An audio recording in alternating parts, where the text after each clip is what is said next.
কোটা সংস্কারের যৌক্তিক দাবি পূরণ হওয়ায় বৈষম্য বিরোধী ছাত্র আন্দোলনের সব কর্মসূচি প্রত্যাহার, 6 সমন্বয়কারীর ভিডিও বার্তা।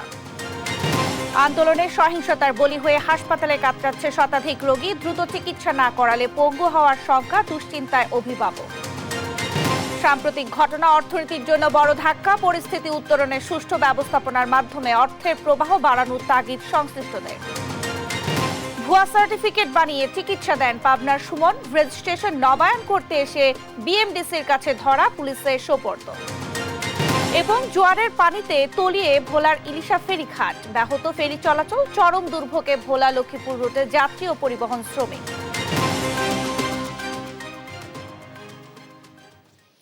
দেখছিলেন শিরোনাম সংবাদ সকালে, সঙ্গে আছে আমি শারমিন ন্যান্সি। এবার বিস্তারিত। কোটা সংস্কারের যৌক্তিক দাবি পূরণ হওয়ায় সব কর্মসূচি প্রত্যাহার করলেন বৈষম্য বিরোধী ছাত্র আন্দোলনের 6 সমন্বয়ক। এক ভিডিও বার্তায় কথা জানিয়ে অন্যতম সমন্বয়ক নাহিদ ইসলাম জানিয়েছেন।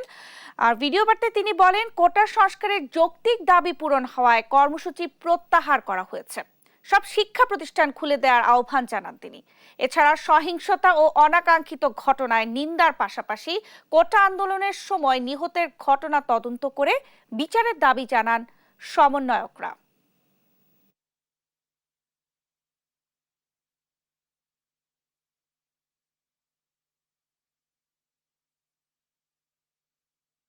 কোটা সংস্কার আন্দোলন ও তার প্রেক্ষিতে উদ্ভূত পরিস্থিতিতে অনেকে অপ্রত্যাশিতভাবে আহত এবং নিহত হয়েছে।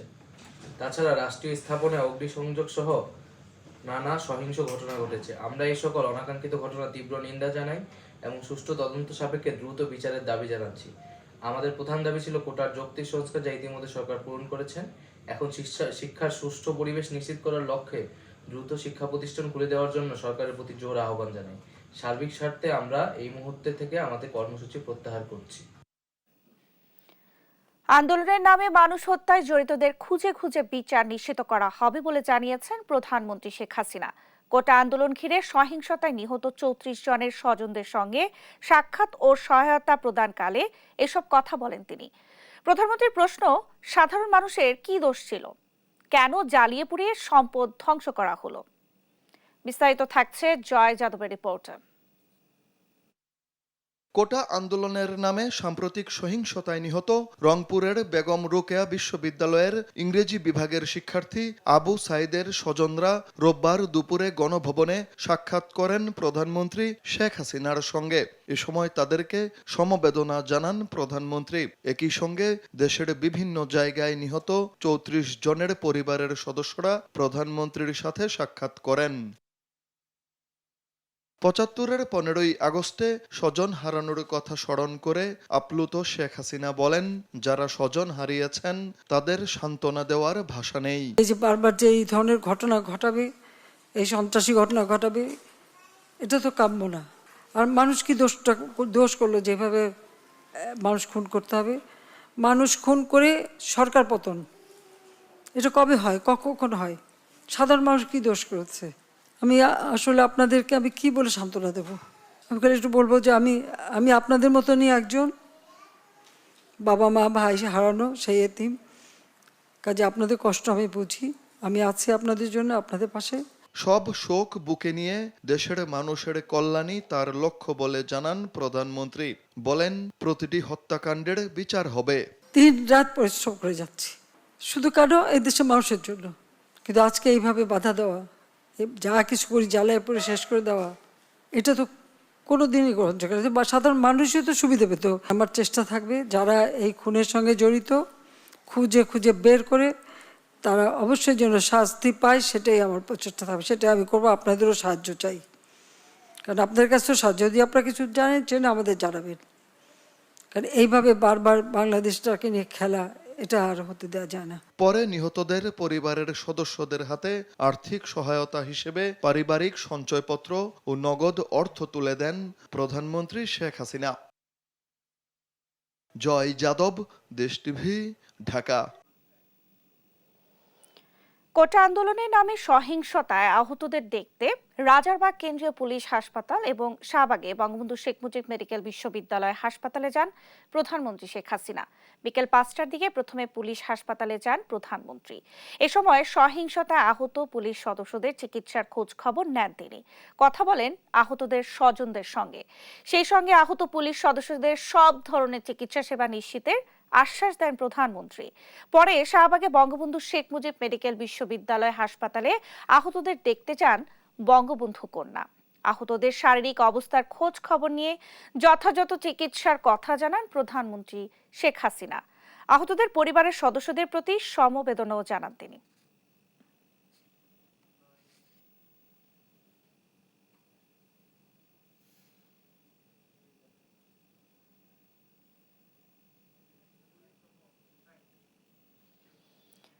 কোটা আন্দোলন ঘিরে সহিংসতায় 147 জন নিহত হয়েছে। সরকারিভাবে প্রথমবার সহিংসতায় মৃত্যুর এ তথ্য দেন স্বরাষ্ট্রমন্ত্রী। জানান এই সংখ্যা আরো বাড়তে পারে। 5 সমন্বয়ককে গ্রেফতার করা হয়নি জানিয়ে তিনি বলেন, পরিস্থিতির সাপেক্ষে তাদের ছেড়ে দেওয়ার বিষয়ে সিদ্ধান্ত হবে। নূপুর মাহমুদের রিপোর্ট। কোটা বিরোধী আন্দোলনকে ঘিরে সাম্প্রতিক সহিংসতায় ব্যাপক প্রাণহানির ঘটনা ঘটে। বিভিন্ন মাধ্যমে প্রাণহানির সংখ্যা নিয়ে চলে বিতর্ক। কোটা বিরোধী আন্দোলনে সমন্বয়কারীদের দেয়া তালিকায় এই সংখ্যা 226 জন। এমন বিতর্কের মধ্যে প্রাণহানির সংখ্যা নিয়ে মুখ খুললেন স্বরাষ্ট্রমন্ত্রী।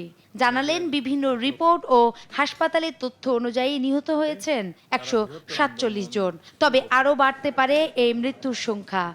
147 জন এখন পর্যন্ত আমাদের হিসাবে রয়েছে, তাই তো?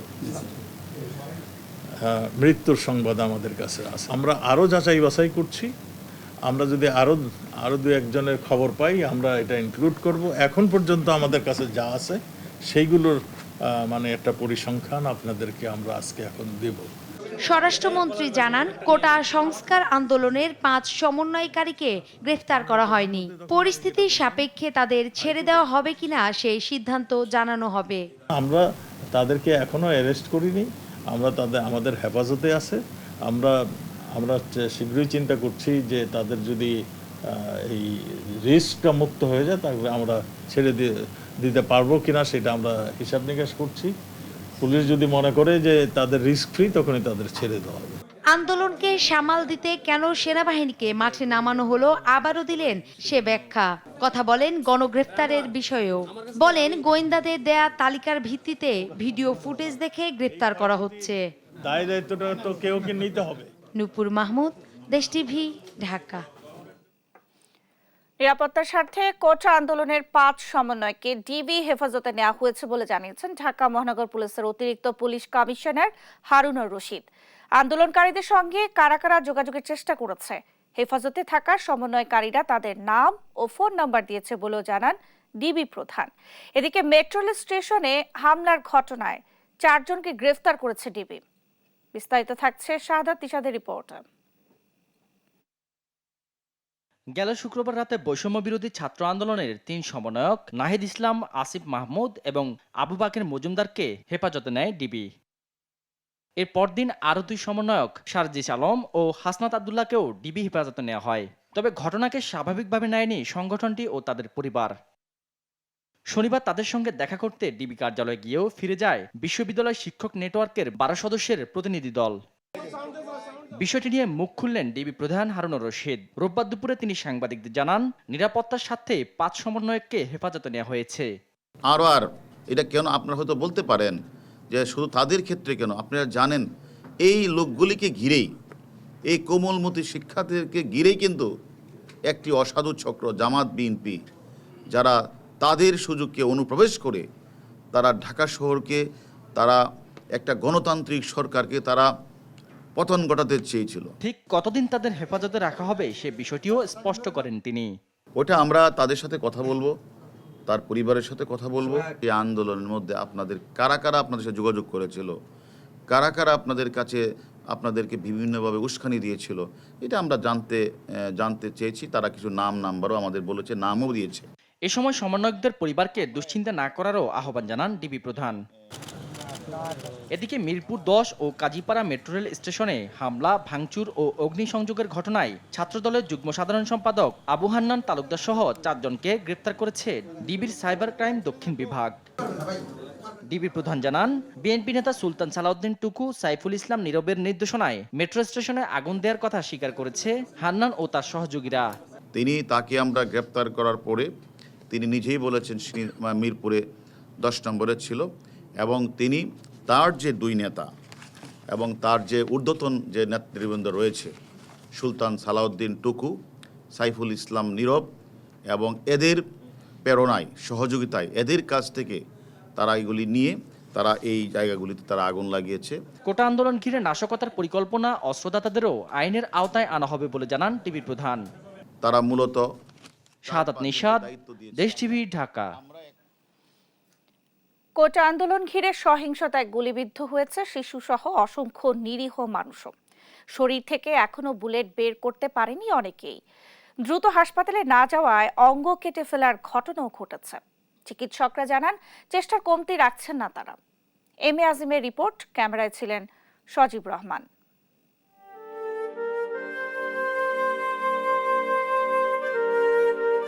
আতে আনারস শেখার বয়স না পার হতেই আন্দোলনের বলি হয়ে হাসপাতালের বিছানায় শিশু রিফাত। হাত পায়ে বুলেটের স্প্রিন্টার নিয়ে কাতরাচ্ছেন এখনো।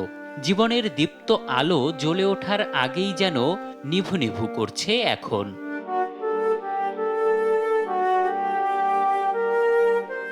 মিছিল, আন্দোলন বা জ্বালাও পোড়াও নয়, পেঁয়াজু খেতে ঘর থেকে নেমে গুলি খেতে হয়েছে রিফাতকে। ছোট ছোট পেঁয়াজু বেচে ওই জায়গাটা দেখি দোকান বন্ধ, দেখি সবাই দৌড়াইতেছে, আমিও জোরে হাঁটা শুরু করছি। এবার গুলি মারছে পায়, আমি ওই জায়গা পড়ে গেছি গা। বুলেট দ্রুত বের করতে না পারলে দুরন্ত শৈশব হারিয়ে পঙ্গুত্বকে বরণ করতে হবে জীবন জুড়ে। তাই দুশ্চিন্তায় অভিভাবকরা। হাতেও লাগছে, হাতের অবস্থা অনেক খারাপ, পায়ের বেশি। এই পাতে ঢুকে এই পেতে বাইরে গেছে গা, হাড় আড়ে হয়ে গেছে গা। হাতের অবস্থা খারাপ, হাতের ভিতরে এখনো গুলি আছে, বের করা হয় না এখনো। শুধু রিফাতই নয়, রাজধানীর পঙ্গু হাসপাতালে এমন শতাধিক রোগীর দেখা মেলে। ইতোমধ্যে অনেকের হাত পা কেটে ফেলতে হয়েছে, কেউ আছে এখনো বুলেট বিদ্ধ হয়ে। গান শুটের আওয়াজ আর কিছু ছেলেপেলে এদিকে আসতেছিল, মানে অপোজিট আমাদের উল্টা সাইডে। দেন আমি ভয়ে আমার বাসার দিকে যাচ্ছিলাম, তখন হঠাৎ করে একটা গুলি আমার পায়ে আসে। আমার একটু মনে আছে আমি ব্যথায় এক জায়গায় বসছি। এখন তো অবস্থা খুব খারাপ, ভবিষ্যৎ তখন খুব অন্ধকার। কিভাবে চলবো না জানতে পারি নাই, কেমনে চলমু কি করমু, চাকিটাও গেছে, চলে গেছে। ছিঁড়ে যাওয়া ভেইনগুলো দ্রুত সংযোগ না করলে সুস্থ হওয়ার সম্ভাবনা কমে আসবে বলে জানান হাসপাতাল পরিচালক। সেই গুলির জন্য তাদেরকে সফট টিস্যু বলি, যেটাকে মাংস, চামড়া, এগুলো থেতলে গেছে, ছিঁড়ে গেছে এবং এর সাথে ফ্র্যাকচারও আছে, হাড় ভেঙে গেছে। তো এটাকে আমরা ওপেন ফ্র্যাকচার বলি। তো এই ওপেন ফ্র্যাকচার ছিল, কখনো কখনো তার কোনো হাড় ভাঙে নাই, কিন্তু তার রক্তনালী ছিঁড়ে গেছে। তো রক্তনালী যখন ছেড়ে যায়, এটাকে আমাদের এই রক্তনালী বিশেষজ্ঞদের মাধ্যমে আমরা জোড়া দেওয়ার চেষ্টা করি। তো এটা যদি খুব দ্রুত 1 ঘন্টার ভিতরে হলে ভালো, নাহলে 5-6 ঘন্টা হলে সন্দেহজনক হয়ে যায়। দ্রুত হাসপাতালে না আসায় এ পর্যন্ত 6 জনের অঙ্গ কেটে ফেলতে হয়েছে বলেও জানান তিনি। কেউ হারিয়েছেন হাত, কেউ বা পা। কারো স্বার্থে প্রতিবন্ধকতা তৈরির চেষ্টা যেন প্রতিবন্ধী করে ফেলেছে শত জীবনকে। দাবি আদায় আর আন্দোলন যেন আর কারো জীবনে এমন পরিণতি না আনে, এমনটাই প্রত্যাশা সবার। এম এ আজিম, দেশ টিভি, ঢাকা। কোটা সংস্কার আন্দোলন ঘিরে সহিংসতা, ইন্টারনেট বিভ্রাট ও কারফিউর কারণে কার্যত অচল হয়ে পড়ে অর্থনীতি। বুধবার থেকে সীমিতভাবে অফিস কার্যক্রমের পাশাপাশি ব্যবসা ও শিল্প উৎপাদন শুরু হয়। তবে সাম্প্রতিক ঘটনা সংকটে থাকা অর্থনীতির জন্য বড় ধাক্কা বলে মনে করেন সংশ্লিষ্টরা। পরিস্থিতি উত্তরণে সুষ্ঠু ব্যবস্থাপনার মাধ্যমে অর্থের প্রবাহ বাড়ানোর তাগিদ দিয়েছেন তারা। ইফতেখার রেজা রিপোর্ট। উচ্চ মূল্যস্ফীতি, রপ্তানি কমে যাওয়া ও ডলার সংকটের কারণে কয়েক দশকের মধ্যে সবচেয়ে কঠিন চ্যালেঞ্জ মোকাবিলা করছে দেশের অর্থনীতি। এমন পরিস্থিতিতে কোটা আন্দোলন ঘিরে সহিংসতায় পোশাক ও শিল্প কারখানা ও দোকানপাট বন্ধ হয়ে যায়। পরিস্থিতি নিয়ন্ত্রণে কারফিউ জারি সহ ইন্টারনেট সংযোগ বন্ধ করে দেয় সরকার। গবেষণায় উঠে এসেছে, টানা 5 দিনের অস্থিরতায় দেশের অর্থনীতি প্রতিদিন প্রায় $1 বিলিয়ন হারিয়েছে। এমন পরিস্থিতিতে অর্থনীতির সংকটকে আরও ঘনীভূত করবে বলে মনে করেন সিটিজেন্স ব্যাংকের ব্যবস্থাপনা পরিচালক। অর্থনীতি যখন একটা নেক্সট ট্র্যাজেক্টরিতে যাচ্ছে গ্রোথ, সেই সময় এই সমস্ত বাধা বিপত্তি আমাদেরকে আমরা পিছিয়ে চলে যাচ্ছি। একটা চ্যালেঞ্জ আছেই, আরেকটা হলো এই আবার ইনস্টিটিউশনগুলো ওভারঅল ইকোনমির উপরে অস্থিরতা সৃষ্টি করে।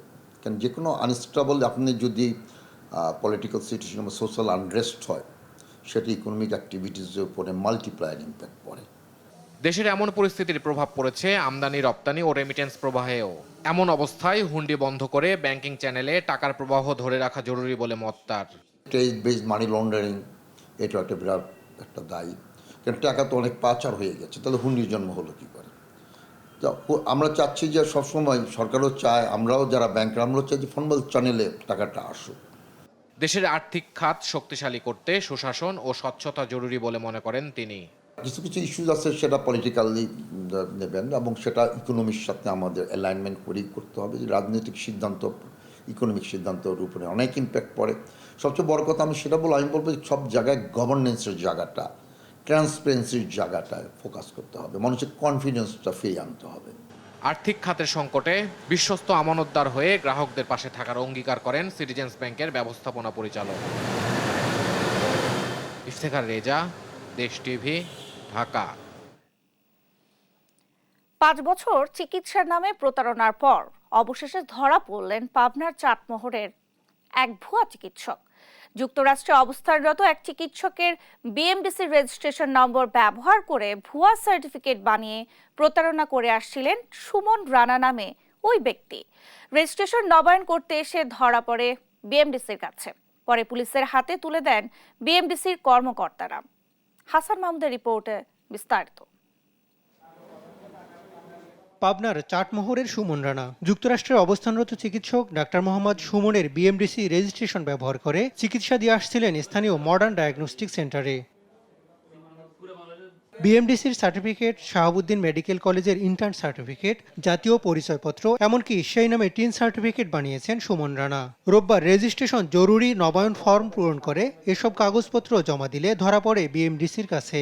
উনি যে কাগজপত্র আজকে হলো সাবমিট করছেন, মোহাম্মদ হোসেন সুমন, যিনি ডক্টর, রেজিস্ট্রেশন নাম্বার এ 58,343, ওনার সকল কাগজ including tin return, NID, MBBS certificate, BMDC registration certificate, intern complication certificate, সকল সার্টিফিকেট উনি ভুয়া। নীলক্ষেতের একটি দোকান থেকে এসব সার্টিফিকেট বানিয়েছেন বলে স্বীকার করেন তিনি। অনেকদিন আগের কথা, নীলক্ষেতে একজনের ফোনের মাধ্যমে পরিচিত, তার কন্ট্যাক্টও এখন সেই মোটামুটি ম্যানেজ করে দিয়েছিল। মডার্ন ডায়াগনস্টিক সেন্টার বলছে গেল 5 বছর ধরে আল্ট্রাসনোগ্রাম সহ চিকিৎসা দিয়ে আসছিলেন সুমন। তবে রেজিস্ট্রেশন নবায়ন না থাকায় বেশ কয়েকদিন ধরে ডায়াগনস্টিক সেন্টারে আসছেন না তিনি। উনি আমাদের এখানে 5 বছর আগের থেকেই আল্ট্রাসনোগ্রাম করেন, সকালে 10টা থেকে 1টা পর্যন্ত। উনি দীর্ঘদিন আল্ট্রাসনো করেন। বর্তমানে তার বিএমডিসি রেজিস্ট্রেশন করা আছে কিন্তু রিনিউ করা নাই, সেই কারণে সে রিনিউ করার জন্য গত 2 সপ্তাহ যাবৎ আমাদের এখানে আসছে না। এমন ভুয়া চিকিৎসক ধরতে পারলেও আইনে শাস্তি দেওয়ার সুযোগ নেই বিএমডিসির।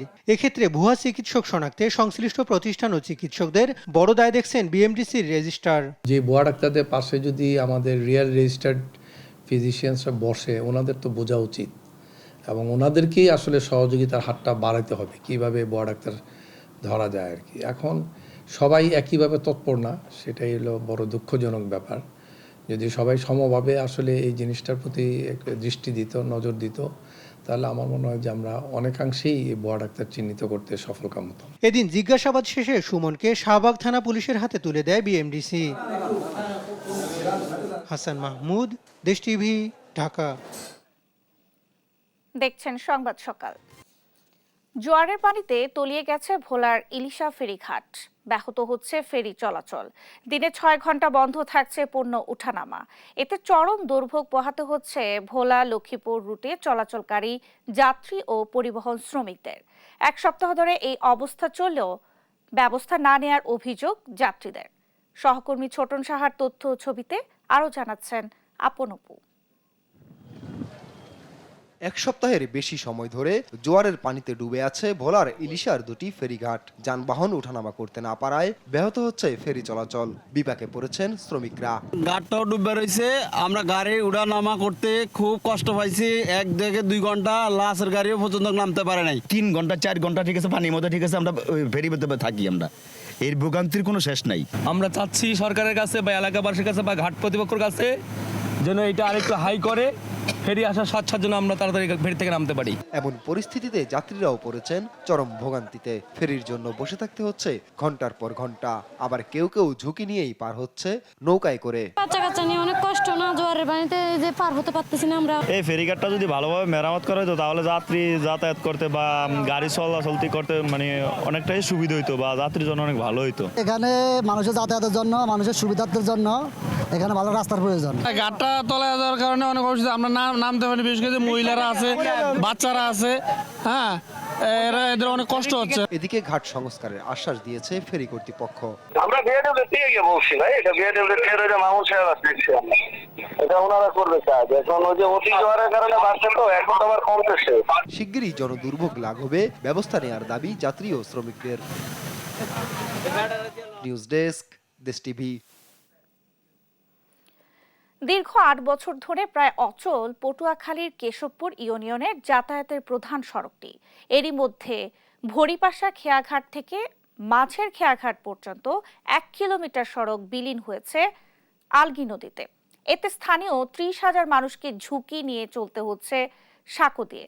সহকর্মী সাইদ ইব্রাহিমের তথ্যচিত্রে ফারিয়া ইসলামের ডেস্ক রিপোর্ট।